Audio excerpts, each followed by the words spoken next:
प्रबंधन के द्वारा मनमानी किया जा रहा है, तानाशाही रवैया अपनाया जा रहा है। निश्चित प्लांट बनाया जाएगा, न कि प्लांट बनाने के बजाय अब इतना अधिक उन मात्रा में वो अधिग्रहण किए हैं जमीन को। कभी पेट्रोल टंकी को लीज में दे रहे हैं तो किसी को मॉल में लीज दे रहे हैं। ये महंगाई पर उन्होंने कोई चर्चा नहीं करेगा। महंगाई रोकने के लिए कोई ठोस और कारगर कदम नहीं उठाएंगे।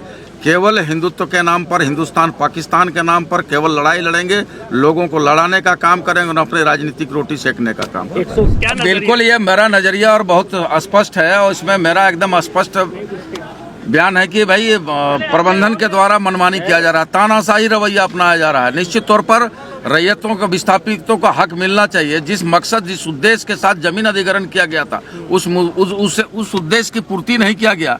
और रैयतों को जहां पर आज आप देखे होंगे सेल की जमीन उस उद्देश्य के लिए लिया गया था कि प्लांट बनाया जाएगा, न कि प्लांट बनाने के बजाय अब इतना अधिक उन मात्रा में वो अधिग्रहण किए हैं जमीन को।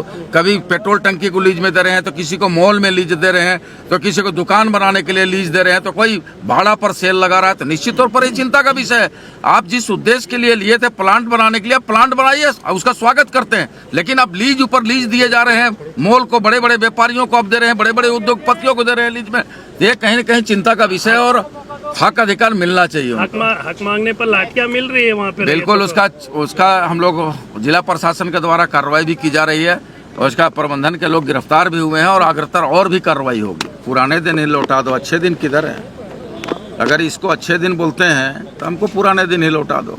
ये महंगाई पर उन्होंने कोई चर्चा नहीं करेगा। महंगाई रोकने के लिए कोई ठोस और कारगर कदम नहीं उठाएंगे। केवल हिंदुत्व के नाम पर, हिंदुस्तान पाकिस्तान के नाम पर केवल लड़ाई लड़ेंगे, लोगों को लड़ाने का काम करेंगे और अपने राजनीतिक रोटी सेकने का काम करेंगे। 160 करोड़ की वित्तीय अनियमितता की बात आपके विभाग से आ रही है, जो ऑडिट रिपोर्ट आया है उसमें इस बात का जिक्र। देखिए, वो विधानसभा में उस मामला को आ चुका है और उसमें कई पदाधिकारी पर कार्रवाई हो चुका है। शायद उनको जानकारी तथ्यों की नहीं थी, लेकिन ठीक है, अगर भ्रष्टाचार हुआ है तो दोषी निश्चित तौर पर नहीं बख्शे जाएंगे। कई पदाधिकारी पर कार्रवाई होगी।